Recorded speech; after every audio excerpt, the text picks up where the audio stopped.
In Chicago financial circles, Margaret Westfield was known as a woman who did not take no for an answer. Having founded her investment company, Westfield Investments, at the age of 30, she turned a small family fortune into a multi-million-dollar business.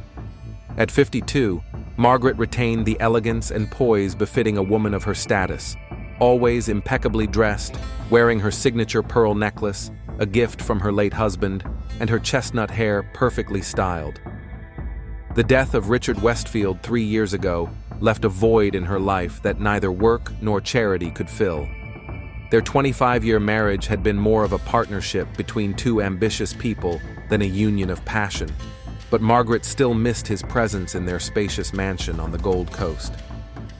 On this October evening, Margaret was attending the annual charity concert of the Chicago Young Musicians Foundation, of which she had been a trustee for the past 10 years.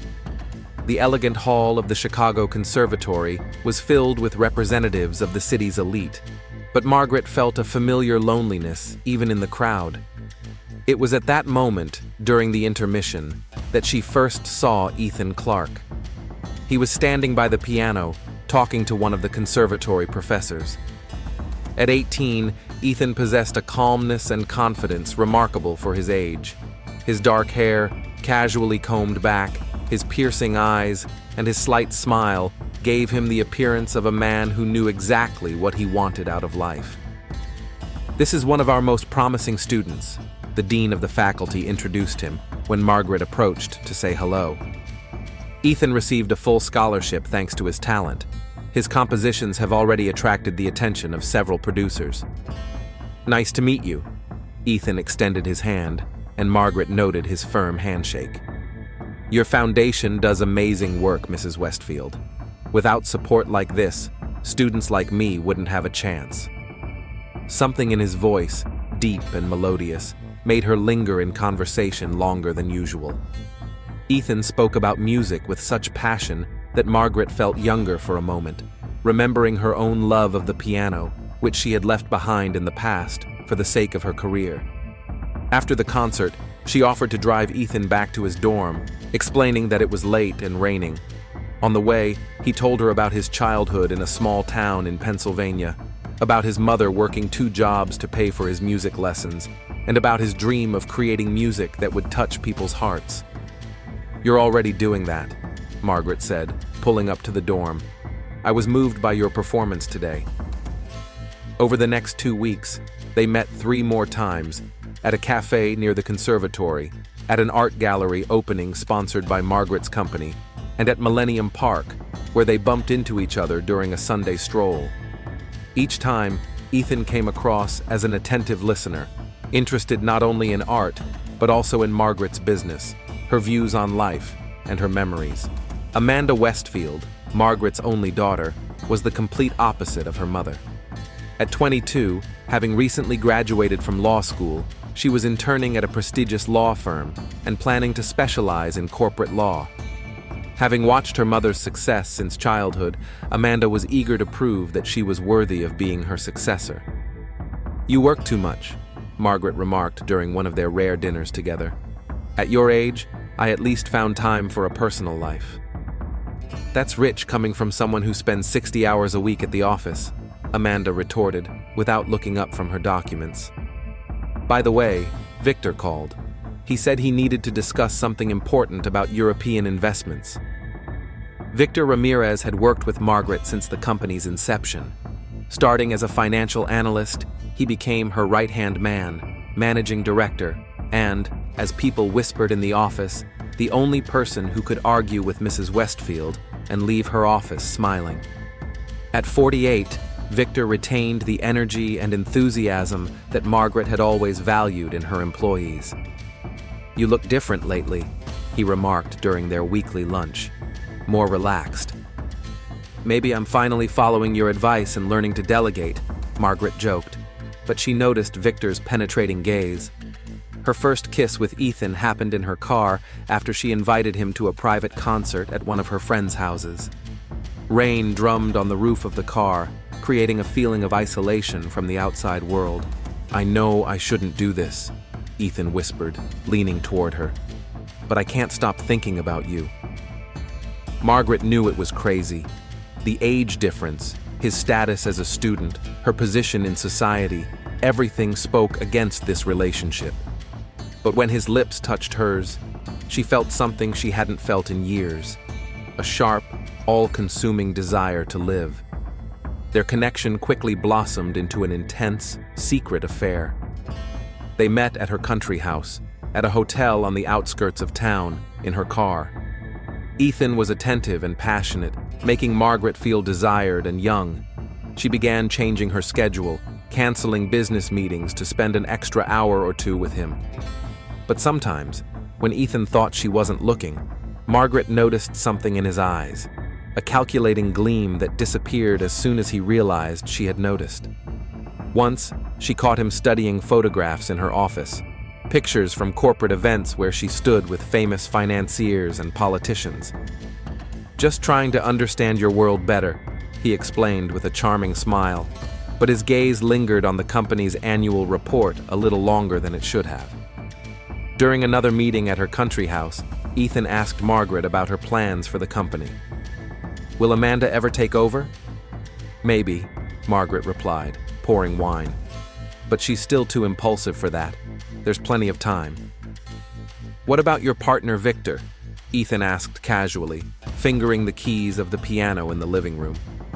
"Victor is irreplaceable, but the company must always remain in the family," Margaret said firmly.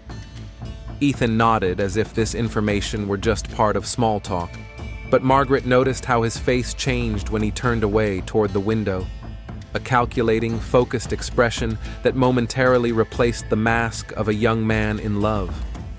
Over a month of secret meetings, Margaret and Ethan's relationship had settled into a rhythm. 3 times a week, they met at her country house in Lake Forest, where no one knew the wealthy owner of the investment company.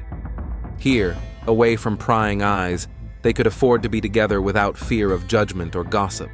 Margaret began skipping important business lunches and social events, citing non-existent meetings with potential investors. She started buying new clothes, more youthful and colorful than her usual restrained business wardrobe. Her phone was now always with her, and she often left the room to respond to messages that brought a slight smile to her face. Ethan brought energy and novelty into her life. Together they explored jazz clubs in the northern part of the city and visited avant-garde exhibitions in small galleries that Margaret had never even known existed. Once they spent a whole day on Lake Michigan, renting a small yacht and hiding away from the world. "Have you ever felt like you're not living your own life?" Ethan asked, watching the sunset over the water. "Like other people's expectations have shaped you instead of you choosing your own path?" Margaret thought about it. "My whole life. I built an empire to prove my worth to my father, who never believed a woman could succeed in finance. And now? You've proven your point. What's next?" "I don't know," Margaret replied honestly. "Maybe for the first time in a long time, I'm just living." At the office, Amanda noticed changes in her mother's behavior during the weekly company strategy meeting. Margaret, usually completely focused on the presentation, asked twice for the question to be repeated. Her notes in her notebook, always neat and detailed, were now sloppy scribbles and sketches. And when the topic turned to an upcoming 3-day business trip to New York, Margaret unexpectedly announced that Amanda should go in her place. "You've never missed the annual meeting with the board of directors of the Eastern Branch," Amanda remarked in surprise when they were alone. "It's time for you to take on more responsibility," Margaret explained, without looking her daughter in the eye. "Besides, I have some personal business here." "Personal business? You?" Amanda couldn't hide her skepticism. "Since when?" "You can believe that I have a life outside the office," Margaret replied, more coldly than she intended. After her daughter left, Margaret took out her phone and sent a message. "Are you free this weekend? I have an unexpected 3-day window." Victor Ramirez was not just Margaret's business partner. After 20 years of working together, they had become close friends. He was the first to notice subtle changes in her behavior. She began arriving late for meetings, delegating tasks she usually performed herself, and showing a strange lack of interest in the quarterly reports she used to study with intense attention. One evening, passing by her office late at night, he saw her standing at the window, looking out at the city with a dreamy expression on her face, running her finger over her lips. Margaret flinched when he coughed to announce his presence. "Sorry, I didn't mean to startle you," Victor said. "I just wanted to let you know that the Asian market report will be ready by noon tomorrow." "Okay, thanks," she replied absently, returning to her desk where her phone lay with a flashing message indicator. The next day, Victor spotted Margaret at a cafe across from the office. He was about to go over and say hello, but stopped when he saw that she wasn't alone. Across from her sat a young man, almost a boy. They were sitting too close together for a normal business meeting, and Victor watched with surprise as Margaret, always reserved, always in control, laughed, throwing her head back at something her companion had said. That evening, while reviewing the daily office visitor statistics, Victor noticed an unfamiliar name on the visitor list: Ethan Clark. The note indicated that he had met with Margaret at the end of the workday and spent nearly 2 hours in her office. "Interesting," Victor muttered, opening a search engine on his computer. In a music cafe near the conservatory, Zoe Parker watched the entrance, nervously tapping her foot under the table. She was sure Ethan would come here. It was their place, where they had met almost every day for 6 months until he suddenly ended their relationship 3 weeks ago. At 19, Zoe already had a reputation as a talented violinist with a bright future. Her romance with Ethan began at the conservatory, where they were united by their passion for music and ambition. Together, they dreamed of concert halls and recognition. But Ethan suddenly began to distance himself, canceling meetings, and then simply said that they needed to take a break to focus on their studies. Zoe didn't believe this explanation, especially when she noticed that Ethan had started dressing better, replacing his worn sneakers with expensive leather shoes, and once she even saw him getting into a luxury car with a driver. Today, her patience was rewarded. Ethan entered the cafe, looking around the room. Zoe was about to wave to him when she noticed him moving toward a table in the far corner, where an elegant middle-aged woman was sitting. "Found himself a sugar daddy?" Zoe whispered, watching Ethan gallantly kiss the woman's hand before sitting down across from her. For half an hour, Zoe watched them, pretending to read a book. She saw the woman take out some documents, and they studied them together. Ethan looked interested and attentive, asking questions and taking notes in his notebook. When they finished, the woman put her hand on his, and an expression appeared on her face that Zoe unmistakably identified as tenderness. When the couple left the cafe, Zoe followed them at a safe distance. They got into a black Mercedes, and the woman got behind the wheel herself. Not a sponsor, Zoe thought, but something more personal. She managed to take a few photos on her phone before the car disappeared into the traffic. Despite the growing risks of being seen, Margaret and Ethan decided to spend more time together. They stopped hiding in remote restaurants and started showing up at places Margaret usually frequented. She introduced him as a promising composer, supported by her foundation, but their glances and casual touches suggested more. "Are you sure you want to take the risk?" Ethan asked, as they discussed the possibility of going to New York together for the weekend. "It could damage your reputation." "At my age, you begin to realize that life is too short for fear," Margaret replied. "Besides, no one knows us in another city." Ethan agreed, and they began planning the trip. Margaret booked a hotel room under her maiden name, and they decided to fly on separate flights and meet in New York. In recent weeks, Ethan had become increasingly interested in Margaret's financial affairs. He asked questions about the structure of the company, took an interest in major investments, and even asked her to explain the basics of the securities market to him. "Are you really interested in all this?" Margaret asked in surprise when he asked her to show him the company's latest annual report. "I want to understand what's important to you," he replied with a smile. "Besides, music isn't forever. You have to think about the future." Margaret was touched by his interest and began taking him to some business meetings, introducing him as a scholarship recipient of her foundation. Ethan quickly charmed her colleagues and partners by asking intelligent questions and demonstrating unexpected knowledge of finance. One evening, as they worked in her home office, Margaret on the quarterly report and Ethan on a new composition, he suddenly asked, "Have you ever thought about expanding your business to the West Coast? San Francisco is booming right now." "Funny you should ask," Margaret replied, putting down her papers. "I'm actually considering an offer to acquire a small firm in San Francisco. It could be our outpost there." "And how much would such an acquisition cost?" Ethan asked casually. Margaret named the amount, and Ethan's eyes widened for a moment before he regained his composure. "Impressive," he said, returning to his notes. "You've built a real empire." In the evening, before going to bed while checking her email, Margaret noticed a message from Victor with an unusual subject line. "Personal. Read in private."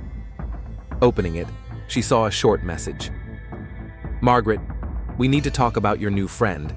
I have some information that may be of interest to you. Tomorrow, in my office, before the workday begins." Margaret felt her heart quicken. She looked at Ethan sleeping next to her, his young face relaxed in sleep, and for the first time in weeks, she felt a pang of doubt. In Jonathan Fisher's office, Margaret tapped her fingers nervously on the table while he studied the document carefully. "Are you sure about this, Margaret?" he finally asked, removing his glasses. "Including a complete stranger in the will as a beneficiary is a serious step." "Ethan is not a stranger," Margaret replied firmly. "And I'm not depriving Amanda of her inheritance. I'm just redistributing the company's shares. But 20% of the shares is almost $15 million at the current valuation." Fisher shook his head. "And the controlling stake remains. With Amanda, of course," Margaret finished for him. "She will have 51%, Victor will have 15%, and Ethan will have 20%. I've thought through all the details." Fisher reluctantly prepared the documents, and Margaret signed them with a confident hand. Already in the car, she took out her phone and sent a message to Ethan. "I've sorted out some legal issues. Shall we meet tonight?" Amanda stood in the doorway of her mother's office, holding a folder with the documents she wanted to discuss. Margaret's open diary lay on the desk, and Amanda's gaze happened to fall on the entry. 7 p.m. Dinner with I, Ritz Hotel. Over the past month, there had been too many such entries with the mysterious I. The secretary entered the office and placed an envelope on the desk. "This is from Mr. Clark," she said. "He asked me to give it to Mrs. Westfield personally." "I'll pass it on," Amanda said quickly, and the secretary nodded and left. Amanda turned the envelope over in her hands. Ethan Clark's name had come up repeatedly in her mother's conversations, who introduced him as a scholarship recipient. But something didn't add up. Scholarship recipients don't send personal envelopes to the head of the foundation. Curiosity got the better of her, and Amanda carefully opened the envelope.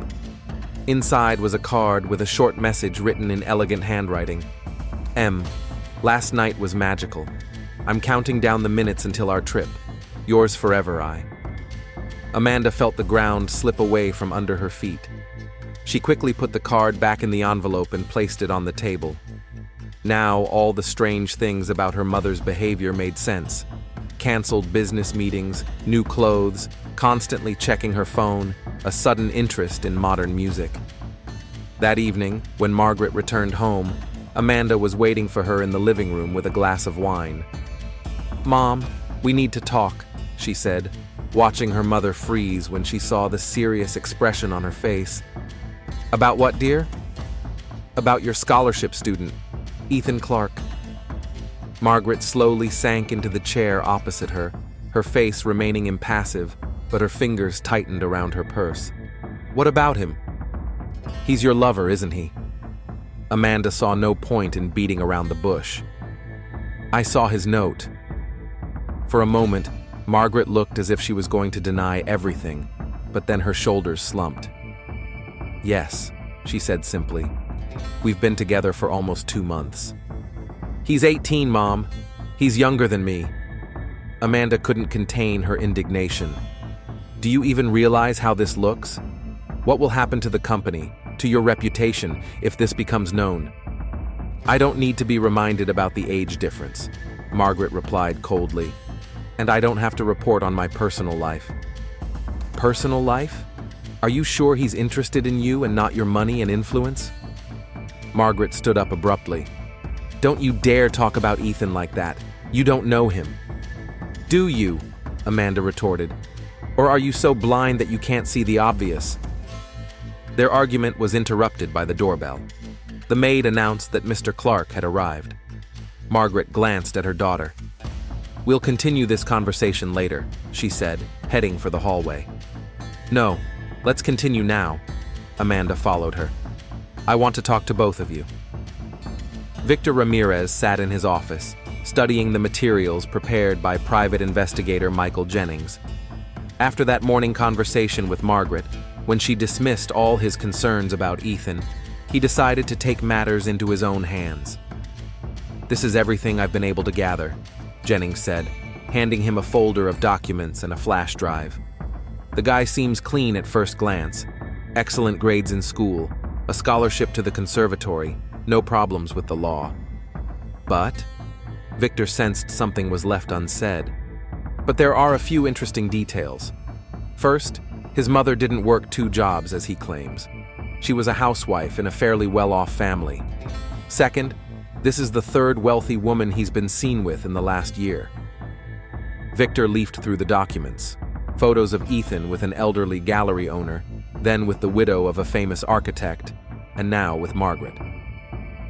Nothing serious came of the first 2, the detective continued. But there's something else. On the flash drive is a video from a party at the conservatory. Pay attention to his conversation with the professor at the end. Victor opened the video on his computer. In the recording, Ethan was talking to an elderly professor, unaware that they were being filmed. You need to think about the future, Ethan, the professor said. Your talent is undeniable, but there are no guarantees in music. Don't worry, Professor, Ethan replied with a confident smile. I have a plan. Soon I'll be set for life, and I won't even have to give music lessons to rich kids. Victor turned off the video and tapped his fingers thoughtfully on the table. Continue surveillance, he told the detective. I need more information. After meeting with Jennings, Victor called his acquaintance at the law firm that served Westfield Investments. John, I need to find out confidentially whether Margaret has recently changed her will. In her university dorm room, Zoe Parker laid out printouts of photos and notes on her bed. After her chance encounter with Ethan and the woman in the cafe, she had begun following them, recording their appearances together. At first, it was just curiosity mixed with jealousy, but it gradually turned into a real investigation. Zoe found out that the woman's name was Margaret Westfield, and she was not just a wealthy lady, but an influential businesswoman with a multi-million-dollar fortune. Now, the picture was coming together. Ethan's sudden improvement in financial status, his new clothes, his mysterious absences, all of this was connected with his affair with Margaret. Zoe remembered how Ethan always talked about his desire to break out of the middle class, about his dream of a life without financial constraints. So that's your plan, she whispered, looking at the photo of Ethan kissing Margaret's hand. Use a rich woman. Zoe took out her phone and opened the last message from Ethan. I'm sorry, Zoe. It's better if we don't talk for a while. It's not your fault. It's just that my life is too complicated right now. She started typing a reply. Complicated or rich, Ethan? I know about your patron. I wonder what she'll say when she finds out what you said about her in the dorm. Her finger hovered over the send button. Zoe deleted the message and wrote instead, I understand. Good luck with your projects. Maybe we can meet up sometime for coffee and just talk? The tension between everyone involved in the story was growing. After the confrontation with Amanda, which ended with icy hostility from her daughter and an awkward dinner for 3, Margaret felt her carefully constructed world beginning to crumble. Victor became more distant at work, and his questions about the company's financial situation became increasingly insistent. 3 times in the last week, he had mentioned the need to review her latest investment decisions, something he had never done before. On Thursday evening, during a charity reception, Elizabeth Gardner, the architect's widow and a member of the conservatory's board of trustees, approached Margaret. "Margaret, dear, I see you've met young Ethan Clark," she said with a smile that didn't reach her eyes. "Yes, he's a very talented young man," Margaret replied cautiously. "Oh, undoubtedly talented," Elizabeth paused, "and very attentive to his patrons. We must talk about this sometime." Margaret felt a chill run down her spine. What exactly did Elizabeth know, and who else might know about her relationship with Ethan? On Friday evening, Margaret waited for Ethan at her country house. He was late, which was unusual for him. Finally, the doorbell rang. Ethan looked tense, his usual relaxed smile absent. "Did something happen?" Margaret asked when they sat down in the living room. "Zoe wrote to me," he replied. "My ex-girlfriend. She wants to meet." "What's strange about that?" "Nothing. Just, I think she suspects something. She saw us together." Margaret thought for a moment. "Victor suspects something too. And Amanda confronted me directly about our relationship." Ethan nervously ran his hand through his hair. "Maybe we should be more careful? Or take a break?" Something in his voice made Margaret look at him closely. "Are you afraid our relationship will become public?" "Of course not," he replied too quickly. "I'm just worried about you, about your reputation, or about losing your sponsor." The words came out before Margaret had time to think them through. Ethan looked genuinely offended. "How can you say that? After everything we've been through?" Margaret sighed. "I'm sorry. It's just that today Elizabeth Gardner made a strange comment about you and your patrons." Ethan's face froze for a moment, then he laughed, but it sounded forced. "Elizabeth? She was just upset that I turned down her offer to finance my trip to Europe. She wanted to control my career." "And she was your mistress too?" Margaret asked bluntly. "What? No! She's over 60. How could you think?"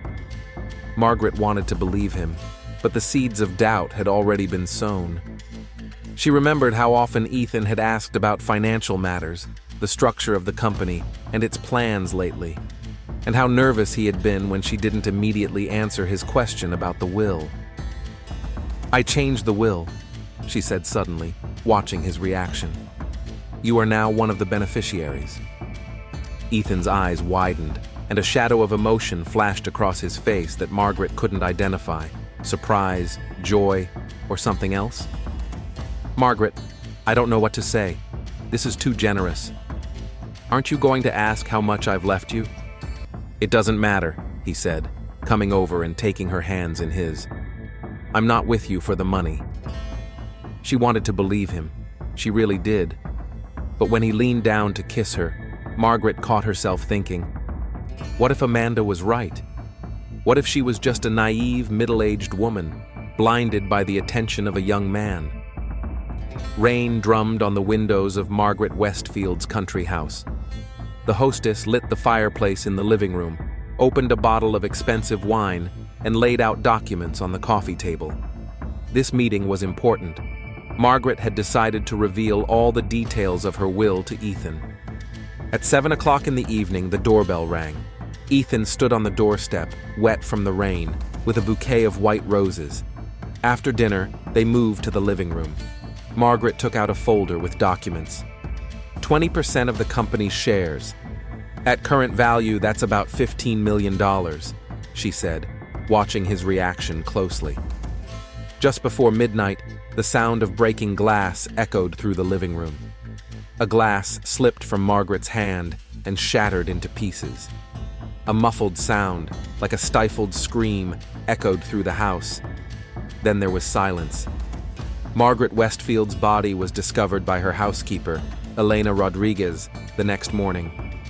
Margaret was lying on the floor by the fireplace, a pool of dried blood around her head. The marble fireplace was stained red where Margaret's head had struck its corner. Detectives arrived on the scene 30 minutes after the call. Detective Rachel Morgan, a 38-year-old African-American woman with 15 years of experience in the homicide department, took control of the situation. Her partner, Detective James Collins, began examining the crime scene. Time of death is approximately between 11 p.m. and 1 a.m., the medical examiner reported. Cause of death is traumatic brain injury, but there are bruises on the neck, indicating a struggle. Detective Morgan found Margaret's will on the table. Next to it were two glasses, one broken, the other almost empty. Soon, Amanda Westfield arrived at the house, pale with shock. "What happened? Where's my mother?" she demanded. "Miss Westfield, I'm very sorry, but your mother was found dead. We are investigating this as a murder," Morgan replied. Over the next few hours, Victor Ramirez, Ethan Clark, and attorney Jonathan Fisher arrived. The detectives began their questioning. Amanda told them about her argument with her mother over her affair with Ethan. She was shocked to learn about the change in the will. She couldn't. He was just manipulating her. "Where were you last night between 11 p.m. and 1 a.m.? "At home, alone. I realize I don't have an alibi." Victor Ramirez looked shaken. "I warned her that Ethan was dangerous, that he was after her money," he said. Victor told him about his suspicions, about hiring a private investigator, about what he had found out about Ethan's past. "Where were you last night?" "At a business dinner with clients. We finished around 11, then I drove home." Ethan Clark was the last to be questioned. His eyes were red, his hands were shaking. "I arrived around 7. Margaret made dinner. We talked about music, my plans." "Did she tell you about the will?" Morgan interrupted him. "Yes, after dinner. I was amazed by her generosity." "What time did you leave?" "Around 11. I had an early audition today." "Was she alive when you left?" "Of course. I would never. I loved her." "How did you get home?" "I called a taxi. The app on my phone should show the time and route." Meanwhile, forensic scientists had discovered some interesting clues. Margaret's fingerprints and a partial print, possibly Ethan's, were found on the broken glass. Only Ethan's fingerprints were found on the second glass. A torn piece of paper with a new will in progress was found in Margaret's bedroom. In it, Margaret returned all the shares to Amanda and made no mention of Ethan. Partially burned documents, including some photographs, were found in the fireplace. The most unexpected piece of evidence was a woman's scarf in the garden with hair on it, presumably belonging to Zoe Parker. Surveillance cameras recorded her car near Margaret's house on the night of the murder. During questioning, Zoe admitted that she had been watching Ethan and Margaret. "I just wanted to know if it was true that he was only with her for the money. I heard him bragging in the dorm that he was going to be rich soon." "Did you enter the house?" "No, I just watched from the street. I saw their silhouettes in the window. They seemed to be arguing. Then the light went out, and I left." By evening, the detectives had gathered enough information. Each suspect had a motive. Amanda could have killed her mother because of the change in the will. She had no alibi. Victor might have feared for the future of the company. His alibi of a business dinner still needed to be verified. Zoe could have acted out of jealousy. Her presence near the house was confirmed. Ethan had the most obvious motive, a $15 million inheritance. His story about leaving early needed to be verified. Ethan appeared at the press conference with teary eyes, looking devastated. "Margaret was an amazing woman," he told reporters.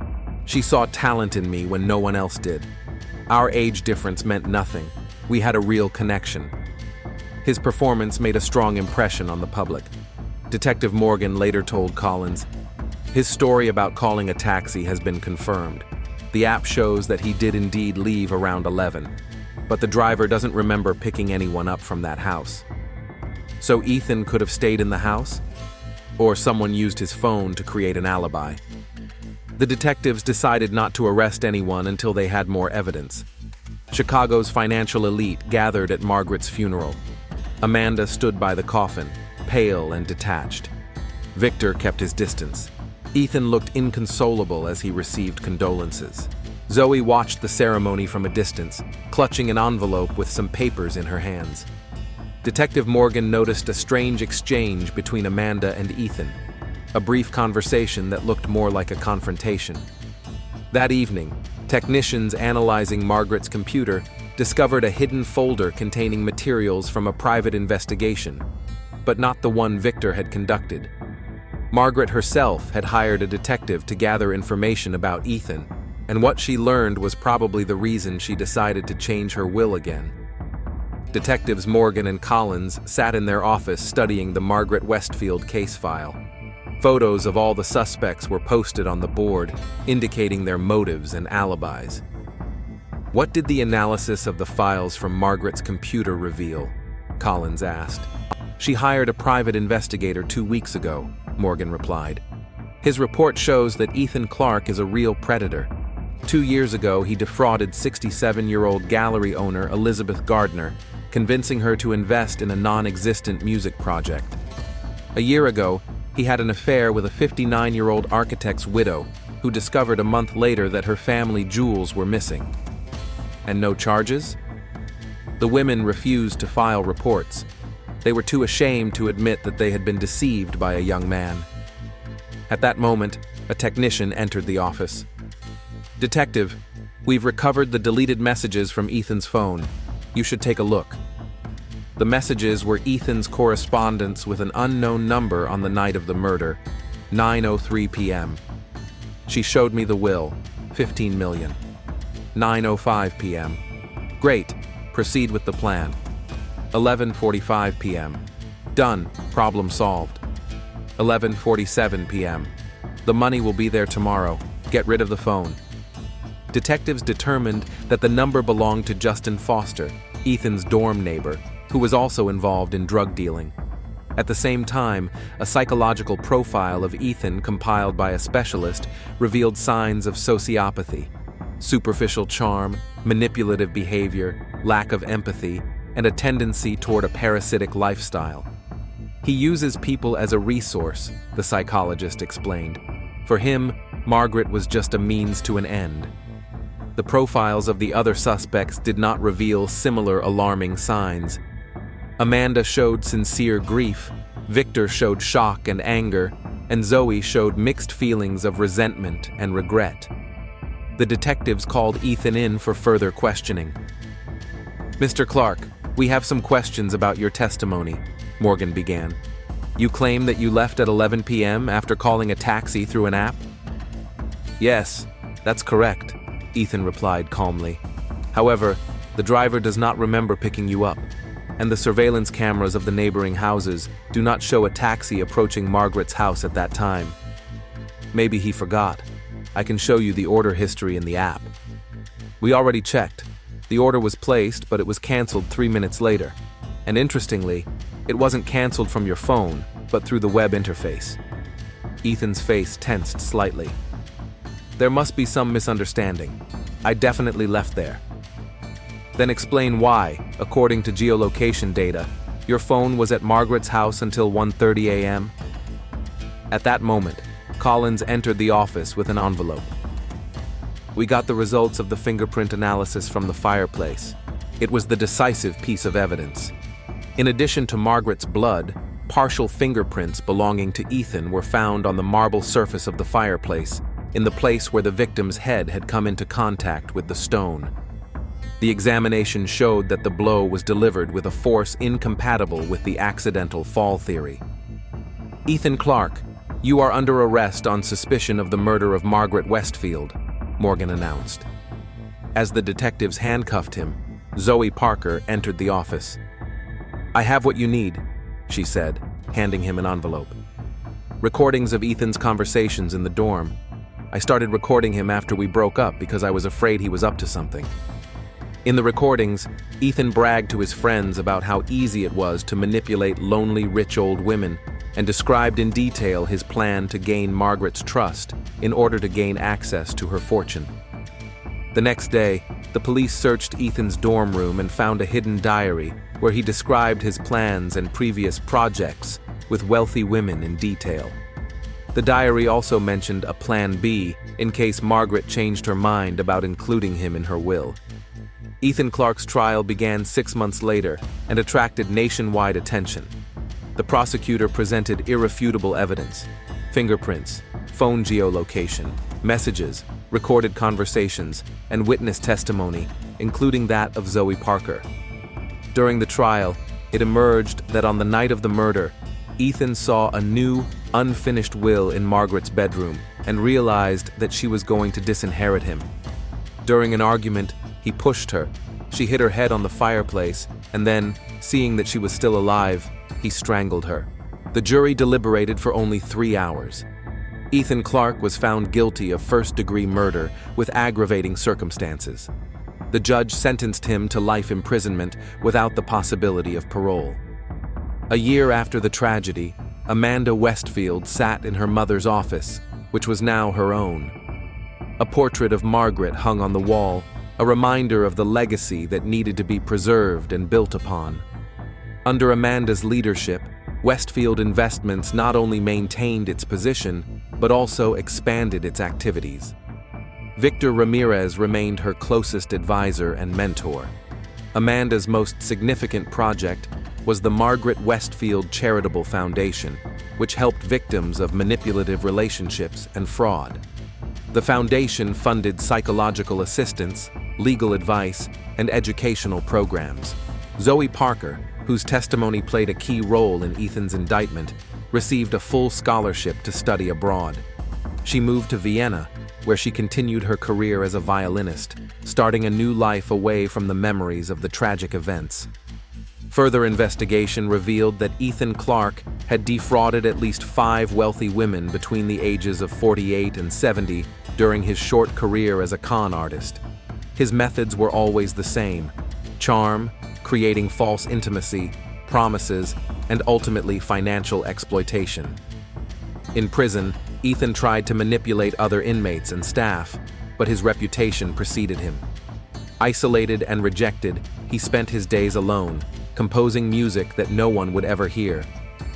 On the last anniversary of Margaret's death, Amanda and Victor visited her grave. Nearby, they noticed a bouquet of white roses, the same kind Ethan had brought Margaret on that fateful night. "Who could have brought them?" Amanda asked. "Perhaps someone she helped," Victor replied. "Your mother touched many lives."